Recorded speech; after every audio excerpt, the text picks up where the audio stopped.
հիմք դրվեց Արցախի պաշտպանության բանակի ձևավորման։ Այս օրը մեկ օր առաջ նաև տոնում ենք երկրապահների, այսինքն բոլոր կամավորականների օրն ենք նշում, նրանց էլ բոլորին շնորհավորում եմ եւ կարծում եմ, որ այսօրը մեզ պետք է լցնի համոզմունքով, պատասխանատվությամբ ապագա հաջողությունների, ապագա հաղթանակների համար։ Տարիներ հետո, այսինքն այս վերջին տարիներին, իհարկե 2020 թվականի 44-օրյա պատերազմից հետո եւ դրանից հետո Արցախը կորցնելով, իհարկե որոշակի ցածրացել է եւ նեղացել է այս տոնի նշանակությունը, բայց երբևիցե մենք չպետք է նսեմացնենք ոչ հաղթանակը հայրենական պատերազմում, ոչ հաղթանակը Արցախում եւ գտնվելով այսօր Եռաբլուրում մենք հարգաքի տուրք ենք մատուցում բոլոր այն հերոսներին, բոլոր ժամանակների, բոլոր պատերազմների հերոսներին եւ այդ հարգանքի տուրքով կարծես թե պարտավորվում ենք, որ նրանց գործը մենք պետք է շարունակենք։ Դժվար իրավիճակում ենք, չափազանց աղետալի հետևանքներ է ունեցել այդ պատերազմը եւ դրանից հետո գործողությունները Ադրբեջանի հանցագործ գործունեության շնորհիվ եւ նաեւ մեր իշխանությունների անգործունեության շնորհիվ, բայց այնուամենայնիվ սա դասեր պետք է լինի մեզ բոլորիս համար, հետևություններ պետք է անենք ապագան մեր ավելի լավ տեսնելու համար եւ նաեւ հետագայում հաջողություններ ունենալու համար։ Պարոն Օհանյան, կներես, պարոն Օհանյան, Շուշին բավականին բարդ պայմաններում եք հաջողվել ձեզ ազատագրել։ Այդ հաղթանակի եւ գրավականը եւ ֆենոմենը որն է, ինչպես հաջողվեց ազատագրել Շուշին, որը Ադրբեջանի օկուպացիայի տակ էր, եւ ինչպես մասնագետներն են նշում, բարձունքում իրենք էին եւ եթե մի քիչ ուժեղ լինեին, իրենք կպահեին։ Գիտեք, նախկինում շատ հպարտորեն էինք խոսում, հիմա դժվար է խոսել, բայց այնուամենայնիվ ես պետք է արձանագրեմ հետեւյալը, որ մեր պատմությունից մենք չենք կարող հեռանալ եւ երբ Արցախի ինքնորոշմանը Ադրբեջանը պատասխանեց պատերազմով, Արցախի ներսում գտնվող բնակավայրերը, քանի որ Խորհրդային Միության կողմնակալ քաղաքականության պայմաններում Ադրբեջանը բոլոր Արցախի շրջանները իրար կապող ճանապարհներին ադրբեջանական բնակավայրեր էր կառուցել, Արցախյան ազատամարտի ժամանակ առաջին որտեղ չկային այդ բնակավայրեր կառուցվեցին, որտեղ էլ կային այդ բնակավայրերը հզորացան եւ այնուհետեւ նրանք վերածվեցին հզոր ռազմական հենակետերի, որտեղից անընդհատ ճնշում էր գործադրվում հայկական բնակավայրերի վրա, հրթիռակոծություն էր տեղի ունենում։ Շուշիից ամեն օր հրթիռակոծվում էր մայրաքաղաքը Ստեփանակերտը, ժողովուրդը գտնվում էր նկուղներում եւ դժվար էր չափազանց իրականացնել ժողովրդի կենսագործունեությունը, պետականաշինությունը եւ պետության կառավարումը։ Դրա համար որոշում ընդունվեց ներքին այդ ճակատներից ռազմական հենակետերից ձերբազատվել։ Եվ այդպիսի մի նաեւ բնակավայր Շուշին էր եւ կարող եմ ասել, որ Շուշիի ազատագրման եւ հաջողության ֆենոմենը կայանում է նրանում, որ հայ ժողովուրդը չափազանց մոտ լինելով պայքարի ոգու,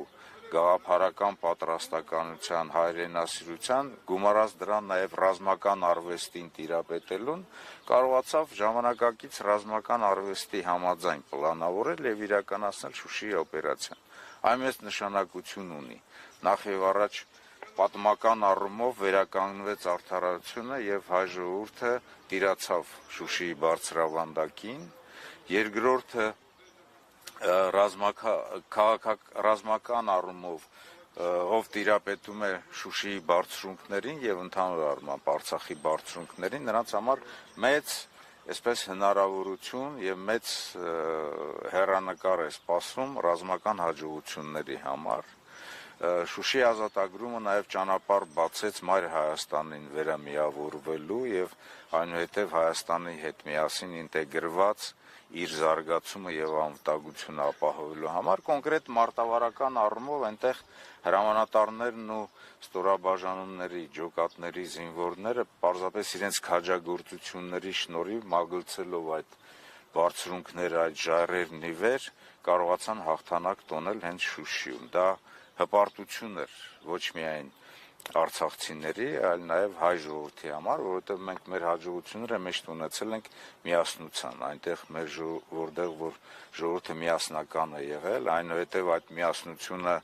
եռամիասնություն դարձավ նույնպես Արցախ, Հայաստան, Սփյուռք եւ այդ եռամիասնության շնորհիվ մենք ունեցանք հաղթանակներ։ Պարոն Օհանյան, ներողություն, մի փոքր ավելի էմոցիոնալ, այսպես պատմական ակնարկ կատարելով դուք խոսեցիք մարտավարական գործողությունների մասին 33 տարի առաջ այսօր այս ժամերին չնայած Շուշիի բուն ազատագրումը մայիսի 8-ին տեղի ունեցավ,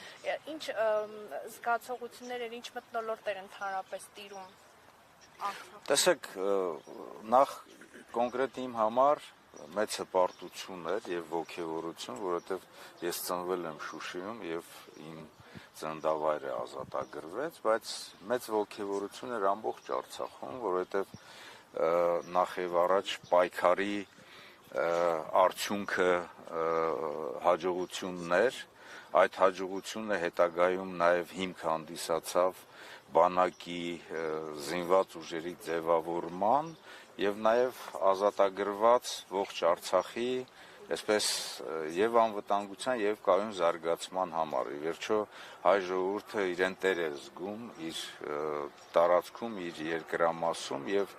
իրավունք ուներ ինքնորոշված ապրելու, այնպես ինչպես երկրագնդի մյուս ժողովուրդները, այնպես ինչպես Խորհրդային Միության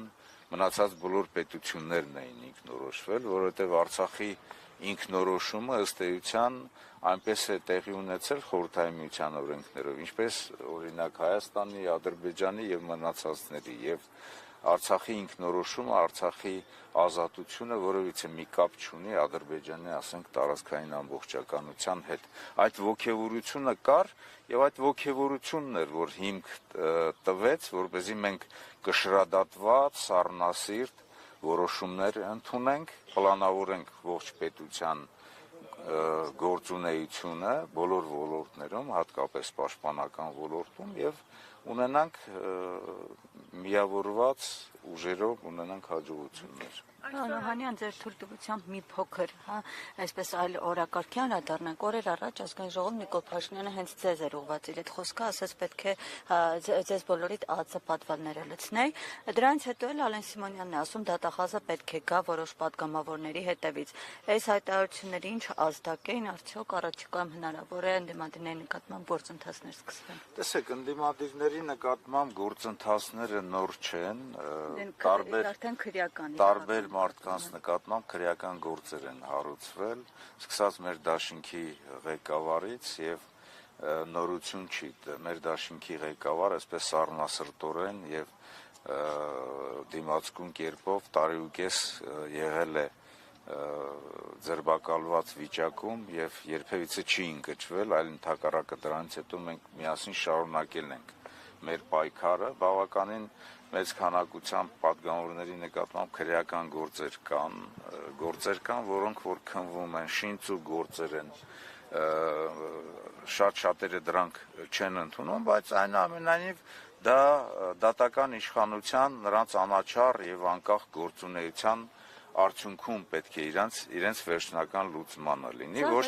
ոչ թե, ասենք, գործադիրի ղեկավարի ցուցմամբ իրականացված գործունեություն։ Նորություն չէ, որ Նիկոլ Փաշինյանը նախ բազմաթիվ այդպիսի ցուցումներ է տվել, սպառնացել է դատական իշխանությանը, ամբողջ իրավական համակարգին եւ նրա բոլոր տիպի խոսույթի վերջնարդյունքում մենք ունեցել ենք նաև ուժային կառույցների համապատասխան գործունեություն, բայց միևնույն ժամանակ էլ մենք պետք է հասկանանք հետևյալը, որ նախ դա երկրի ղեկավարի խոսույթ չէ, երկրի ղեկավարը իրենց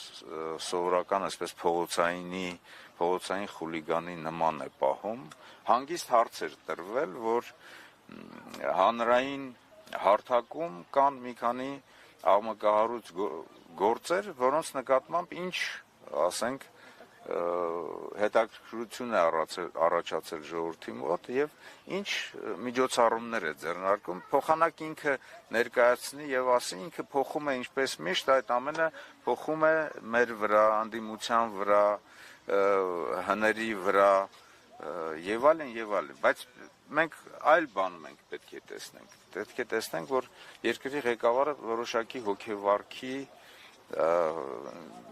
մեջ է գտնվում, իր մոտ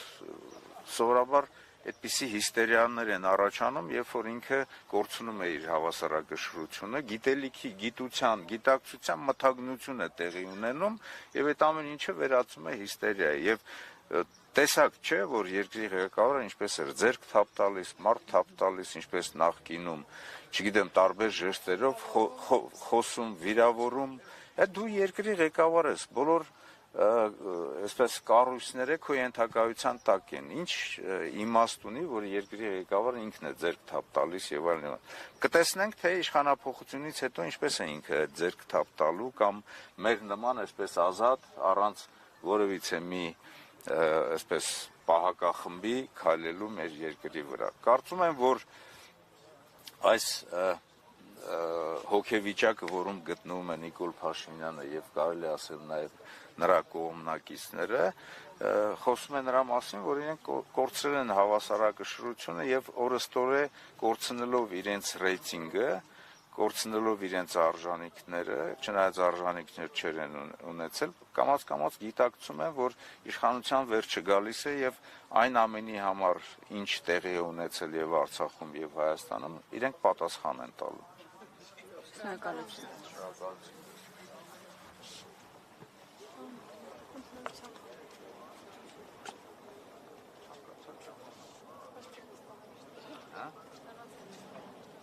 Yes, I'll go.